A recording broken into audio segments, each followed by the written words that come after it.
ఇలాంటి more interesting updates కోసం please subscribe UTV. Hi, welcome to UTV. Andhra Pradesh రాష్ట్రంలో ఎన్నికల వేడి హడావిడి దాదాపుగా మొదలైపోయింది. ఇప్పటికే ప్రధాన పార్టీలైనటువంటి అటు వైసీపీ కావచ్చు, ఇటు కూటమి అభ్యర్థులు కూడా ఎవరికి వారు ప్రచారంలో శరవేగంగా దూసుకుపోతూ ఉన్నారు. అయితే ప్రస్తుతానికి మనం గుంటూరులో ఉన్నాము. గుంటూరుకు సంబంధించి ప్రస్తుతానికి నా ముందు మంచివాడు, సౌమ్యుడు, ఉన్నత విద్యావంతుడు, ఉన్నత ఉద్యోగి, ఇది నేను చెప్పిన మాటలు కాదు, స్వయాన ఆంధ్రప్రదేశ్ రాష్ట్ర మాజీ ముఖ్యమంత్రి వర్యులు చంద్రబాబు నాయుడు గారు నా ఎదురుగా ఉన్నటువంటి నాయకుడి గురించి చెప్పినటువంటి మాటలు. ఆయన ఎవరో కాదు, గుంటూరు ఎంపీ క్యాండిడేట్ పెమ్మసాని చంద్రశేఖర్ గారు ప్రస్తుతం నా ముందున్నారు. సో వారిని అడిగి కొన్ని సందేహాలు వారి దగ్గర నుంచి మనం తీసుకున్నటువంటి ప్రయత్నం చేద్దాం. సార్ నమస్తే. నమస్తే అమ్మా. ఒక చిన్న కరెక్షన్, నా పేరు పెమ్మసాని చంద్రశేఖర్. రావులు గీవులు ఎక్స్ట్రాలు యాడ్ చేయొద్దు నాకు. సో అంటే చాలా మంది ఇది యాక్సెప్ట్ చేయరు సార్. అంటే మీరు ఎందుకు రావులు ఇవన్నీ నాకు వద్దని చెప్తా ఉన్నారు? అంటే ఇలాంటివన్నీ యాడ్ అయ్యే కొద్దీ ప్రజలకు దూరం అవుతామమ్మా. అవసరం లేదు. పేరు అనేది నాకు ఆ జనాలుగా కూడా అట్లాంటి కులాలు గిలాలంటే నాకు ఇష్టం ఉండదు. కాబట్టి నాకు ఇష్టం ఉండదు అలాంటి పేర్లు. సో పెమ్మసాని చంద్రశేఖర్ గారు ఓట్ల గురించి నేను ఓట్ల గురించి అయితే నేను చేయను. Right sir. So Pemmasani Chandrashekar గారు ఉన్నత విద్యావంతుడు, ఉన్నత విద్యను అభ్యసించారు. అంటే గతంలో అంటే మీ మీద ప్రస్తుతానికి ఉన్నటువంటి ఆరోపణ ఏంటి అని అంటే వీరు గతంలో 2-3 సార్లు టికెట్ కోసం కూడా ప్రయత్నం చేశారు. రాకపోవడంతో అసంతృప్తితో మళ్ళీ అమెరికా వెళ్ళిపోయారు. సో ఈసారి కూడా వారు అదే విధంగా వెళ్ళిపోతారేమో అనేటువంటి ఒక చిన్న అపోహ అయితే మీ మీద ఉన్నా సార్. దానికి మీ సమాధానం ఏంటి? ఒకటమ్మా, నేను పోటీ చేసినప్పుడు పార్లమెంటు స్థాయిలో అప్పుడు లాస్ట్ టైం కంటెస్ట్ చేశాను. ఒక్కసారే 2014లో 19లో నేనేమి ప్రయత్నించలేదు, ఏమీ లేదు. 2014లో ఎప్పుడైతే మీరు ఒకసారి రాయపాటి సాంబశివరావు గారికి కానీ ఇంకోళ్ళకి కానీ టికెట్ ఇచ్చినప్పుడు ఇద్దరు పార్లమెంటు స్థాయి వ్యక్తులు ఒక ప్రాంతంలో ఉంటే ఏమవుతుంటే గ్రూపులు ఫామ్ అవుతాయి నాయకుల మధ్య. అది పార్టీకి కానీ ప్రజలకు కానీ మంచిది కాదు.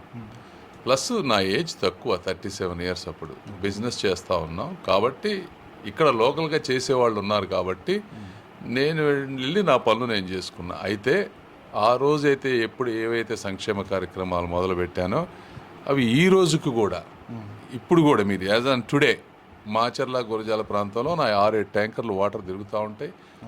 సో మనం చేయవలసిన పనులు నాన్ ప్రాఫిట్గా నాన్ పొలిటికల్గా ఏం చేయగలమో అవన్నీ కంటిన్యూ అవుతున్నాయి. ఓన్లీ పొలిటికల్ ఆస్పెక్ట్లోనే నేను దూరం అయ్యాను ఆ ప్రాంతం నుంచి. సో ఎందుకు సార్ మిమ్మల్ని ఎందుకు ఎంచుకోవాల్సి ఉంది? అంటే లోకల్ ఎవరు టీడీపీకి సంబంధించి లీడర్లు కానీ నాయకులు కానీ ఎవరు లేరా? ఎక్కడో అమెరికాలో ఉన్నటువంటి పెమ్మసాని చంద్రశేఖర్ గారిని తీసుకొచ్చి ఇక్కడ పరిచయం చేయాల్సిన అవసరం ఏమొచ్చిందంటే ఏం చెప్తారు సార్? ఒకటి, ఇక్కడ లేక ఎందుకుంటారమ్మా, చాలామంది రాష్ట్రంలో మంచివాళ్ళు ఉన్నారు. అవన్నీ మెయిన్ రీజన్ ఏంటంటే ఈ రోజున స్టేట్ డివైడ్ అయింది, క్యాపిటల్ డెవలప్ అవ్వాలి. ఇక్కడ నిరుద్యోగం అనేది ఒక మేజర్ ఇష్యూ.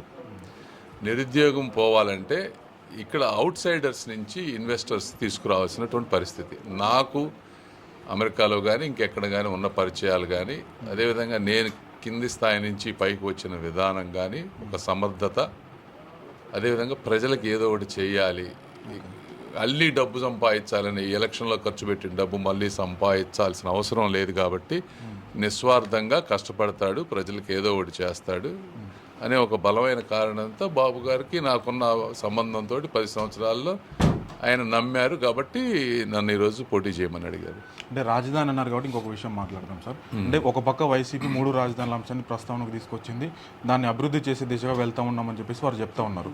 సో గతంలో చంద్రబాబు గారి హయాంలో అమరావతిలో భూకుంభకోణం జరిగింది, అసలు అభివృద్ధి జరగలేదు. అంటే తెలంగాణతో పోల్చుకుంటే ఇక్కడ తాత్కాలిక రాజధానికే కొన్ని వేల కోట్లు ఖర్చు చేశారు. మళ్ళీ చంద్రబాబు నాయుడు గారికి ఎందుకు అవకాశం ఇవ్వాలనేటువంటి వారికి మీ సమాధానం ఏంటి సార్? ఒకటమ్మా, ఇప్పుడు హైకోర్టు ఉంది, అది తాత్కాలిక. ఆ హైకోర్టు భవనం చూస్తే చాలా బిల్డింగుల కంటే చాలా అద్భుతంగా ఉంటుంది. That is not temporary. ఒకటి, అక్కడ 10,000 ఇళ్ళు నేను మొన్న పోయి చూసాను. 10,000 ఇళ్ళు, 70 టవర్స్ అపార్ట్మెంట్స్, ఒక్కొక్క టవర్లో 150 నుంచి 200 ఇళ్ళు. 10,000 ఇళ్ళు 80% కంప్లీట్ అయినాయి. కాంక్రీట్ వాల్స్ తోటి 40 to 60 ఫీట్ రోడ్స్ అద్భుతంగా కట్టారు. అవేవి టెంపరీ కదా. ఎవరికి కట్టారు? సచివాలయ ఉద్యోగులకు కట్టారు. అర్థమైందా? సో ఇప్పటి వరకు కొన్ని కట్టిన అడ్మినిస్ట్రేటివ్ బిల్డింగ్స్ అడ్మినిస్ట్రేటివ్గా వాడతారు. లాంగ్ టర్మ్ అనేది ఏంటంటే ఒక ప్రపంచం మన వైపు చూసే విధంగా ఒక క్యాపిటల్లో కొన్ని స్ట్రక్చర్స్ కావాలనే ఉద్దేశంతో వీటిని ఇట్లా అన్నారు తప్పించి అవి కట్టిన ఏ బిల్డింగ్ కూడా నిరుపయోగం కాదు. సో జగన్మోహన్ రెడ్డి గారి ప్రభుత్వంలో ఇప్పుడు అందరికీ కూడా సంక్షేమ పథకాలు అందుతున్నాయి అంటున్నారు. అటు మహిళలకు కావచ్చు, ఆటో డ్రైవర్లకు కావచ్చు, ఇంకా అన్ని రకాల సామాజిక వర్గాల నుంచి చూసుకుంటే కనుక అందరికీ కూడా అందుతూ ఉన్నాయి. సో వాటన్నిటిని దాటి మీకెందుకు ఓటేయాలంటే ఏం చెప్తారు సార్ అడిషనల్గా? ఒకటమ్మా, అందరికీ సంక్షేమ పథకాలు అందట్లేదు. ఒకటి, అసలు సంక్షేమ పథకాలు ఈయన మొదలుపెట్టినవి కాదు. తెలుగుదేశం పార్టీ దిగిపోయేటప్పటికి 2,000 రూపాయలు పెన్షన్ ఉంది. 200 పెన్షన్ 2,000 చేసింది ఎవరు? తెలుగుదేశం పార్టీ. ఓకే, సంక్షేమ పథకాలు ఇవ్వద్దని ఎవ్వరు అనరు, ఇవ్వాలి అందరూ కూడా. తెలుగుదేశం పార్టీ ఎప్పుడూ 3 సెంట్ల కంటే తక్కువ స్థలం ఇవ్వలేదు. అన్నగారి నుంచి 3 నుంచి 5 సెంట్లు ఇచ్చి ఇల్లు కట్టించింది తెలుగుదేశం పార్టీ. మీరు ఈ గుంటూరు ఈస్ట్లో చూసుకుంటే చంద్రబాబు నగరానికి పేరు కూడా ఉంది, ఇళ్ల స్థలాలు ఇచ్చినాయి. అర్థమైందా? సంక్షేమ పథకాలు అనేది ఎవ్వరు, జగన్మోహన్ రెడ్డి గారు కానీ, తెలుగుదేశం కానీ, ఇంకో పార్టీ కానీ వాళ్ళ జేబుల్లో నుంచి డబ్బులు ఇవ్వరు. ప్రజల డబ్బే ఇది. మేం చెప్పేది ఏంటంటే, ఎవరు సంక్షేమం చేయాలన్నా నువ్వు డబ్బు సంపాదించు, రాష్ట్రానికి ఆదాయం తీసుకురా. ఆదాయం తీసుకొచ్చి ఒక 20 రూపాయలు, 30 రూపాయలు, 50 రూపాయలు సంక్షేమం చెయ్యి. అంతేగాని పక్కవాడికి పన్నులేసి బయట నుంచి ఆదాయం లేకుండా ఒక 60% జనాభా నడ్డి విరిచి, కరెంటు బిల్లులు పెంచి, చెత్త పన్నులేసి మనీ రీడిస్ట్రిబ్యూట్ చేస్తారంటే ఈ 60-70% పీపుల్ ఏమైపోవాలి? వీళ్ళకి ఆదాయం లేదు, ఉద్యోగాలు లేవు పిల్లలకి, వీళ్ళు రోడ్ల మీద తిరగాలి, మంచినీళ్ళు తాగాలి. మరి ఇవన్నీ వదిలేసి కేవలం ఇది ఒక్కటే పట్టుకుంటే ఎట్లా? నువ్వు టోటల్గా ముఖ్యమంత్రి ఏంటి, అన్ని వర్గాల ప్రజలకి ఎంతో కొంత న్యాయం చేయాలి. కొంతమందిని ఇబ్బంది పెట్టి నువ్వు వేరే వాళ్ళకి న్యాయం చేయమని కాదు కదా అర్థం. కాబట్టి ఎందుకు ఓటేయాలంటే ఈ 60% ప్రజలకి, 70% ప్రజలకి ఏదైతే ఇబ్బంది జరుగుతుందో వాళ్ళందరికీ ఇబ్బంది, అసలు ఏమి డెవలప్మెంట్ లేదు, వాళ్ళు ప్రోగ్రెస్ లేదు, కాబట్టి వాళ్ళు ఓటు వేయరు. సో ఓవరాల్గా గుంటూరు పార్లమెంటు నియోజకవర్గానికి సంబంధించి మీరు చూస్తున్నటువంటి ప్రధాన సమస్యలు ఏంటి? ఒకవేళ పెమ్మసాని చంద్రశేఖర్ గారు గెలిచిన వెంటనే ప్రజలకు ఇచ్చేటువంటి హామీ కావచ్చు, లేదంటే ప్రజలకు చేసేటువంటి పని కావచ్చు, ఏంటి అంటే ఏం చెప్తారు సార్? ఇందులో చాలా ఉన్నాయి, బట్ 4 మేజర్ అనేమా. మెయిన్ త్రాగునీటి సమస్య అనేది బిగ్గెస్ట్ ఇక్కడ. ఓకే, అది యాక్చువల్గా పక్కనే కృష్ణానది ఉంది, కావాల్సినంత వాటర్ ఉంది. వరల్డ్ బ్యాంక్ తోటి 400 crores తోటి రిజర్వాయర్లు, ఇన్ఫ్రాస్ట్రక్చర్ అంతా కూడా కట్టారు తెలుగుదేశం గవర్నమెంట్ ఉన్నప్పుడు. అయినా వాటర్ సమస్య ఎందుకుందంటే ఇది ఒక పెద్ద మాఫియా. అధికారులు పనిచేయకపోవటం, రాజకీయ నాయకులతో కుమ్మక్కవటం. వచ్చిన 8 to 10 monthsలో ఈ చుట్టుపక్కల ప్రాంతంలో వాటర్ సమస్య లేకుండా చేస్తాం. ఎందుకంటే ఏమి చేయక్కర్లేదు, ఇందులో కొత్తగా డబ్బు కూడా ఖర్చు పెట్టక్కర్లా. అధికారులను పని చేయించటం, ఉన్న ఇన్ఫ్రాస్ట్రక్చర్ని ప్రాపర్గా యూటిలైజ్ చేసి రీరూటింగ్ చేస్తే. ఎందుకంటే నేను కొంతమంది రిటైర్డ్ అధికారులు వేరే వాళ్ళతో పిలిచి అడిగినప్పుడు ఆ సమస్య మీద నాకు పూర్తి అవగాహన ఉంది. సో వాళ్ళు చెప్పింది ఏంటంటే, మీరు 8 నుంచి 10 నెలల్లో కంప్లీట్గా వాటర్ ప్రాబ్లం తీసేయచ్చు అని చెప్పారు. Number 1. Number 2, under ground drainage is the biggest issue. 500 కోట్ల రూపాయలు సెంట్రల్ గవర్నమెంట్ ఫండ్స్ ఉన్నాయి దీనికి. అందులో 350 కోట్లు ఖర్చు పెట్టారు.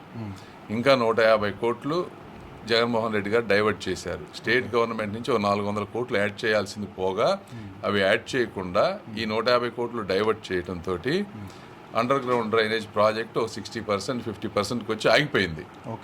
అంటే ఎక్కడ 50% మనం కష్టపడి చేస్తే 0% యూటిలైజేషన్ అది ఈ రోజున. So state government funds match చేయాలి. మ్యాచ్ చేసినప్పుడు ఆ షాపూర్జీ, పల్లంజీ వాళ్ళకి కాంట్రాక్ట్ ఇచ్చారు. వాళ్ళు ఇది వదిలేసి వెళ్ళిపోయారు, డబ్బులు రాక కాంట్రాక్టర్. వాళ్ళని పట్టుకొచ్చి అది చేయాలి. మిగిలిపోయిన బ్రిడ్జ్లు ఇలా నేను చెప్తే నీకు టైం కూడా సరిపోదు. నాకు ప్రతి సమస్య మీద ఎంతవరకు అయింది, ఎంత డబ్బులు ఉన్నాయి, ఎంత కావాలి, ఇక్కడ లోకల్గా కిలా రోసి గారు లోకల్ అంటున్నారు కదా, డిబేట్కి రమ్మని చెప్పండి, మీరే పెట్టండి. ఈ ప్రాంతంలో ఉన్న అన్ని ఏ సమస్య అయినా సరే డిబేట్ పెట్టమనండి, నేను మాట్లాడతాను, ఆయన మాట్లాడమనండి, ఎలా సాల్వ్ చేస్తాం. చివరిగా సార్, మీరు కేవలం టీడీపీ అభ్యర్థి మాత్రమే కాదు, ప్రస్తుతానికి ఉమ్మడి అభ్యర్థి. అటు జనసేన సపోర్ట్ ఉంది మీకు, ఇటు బీజేపీ సపోర్ట్. అవును. మీకు ఎట్లా ఉంది సార్ బీజేపీతో జనసేనతో మీకు సపోర్ట్ ఎట్లా ఉంది? అంటే అమ్మా 95% ఎప్పుడు ఈ సమాజంలో కానీ ఎక్కడైనా మంచి మనుషులే ఉంటారు. ఒక 5% ఏంటంటే వాళ్ళకున్న ఆర్థిక బలహీనతలు కానీ, లేకపోతే వ్యక్తిగత ప్రయోజనాల గురించి కానీ, కొంతమంది వీటికి వెళ్తే వెళ్ళొచ్చు. ఆ 5% ఏంటంటే మీడియా బేస్ చేసుకొని కొంచెం హైలైట్ చేస్తారు తప్పించి, ఇక్కడ ఉన్న వాళ్ళంతా కూడా చూస్తారు కదా మీరు ఎంత ఓటింగ్ వస్తుంది అనేది. రేపు నామినేషన్ జరగబోతుంది. ఎప్పుడు నామినేషన్ అయిపోతున్నారు సార్? రేపు మార్నింగ్ 8 to 11 మధ్య గుంటూరులో రండి. Thank you. సో చూసారు కదా, ఇలాంటి మోర్ ఇంట్రెస్టింగ్ అప్డేట్స్ కోసం ప్లీజ్ సబ్స్క్రైబ్ యూటీవీ.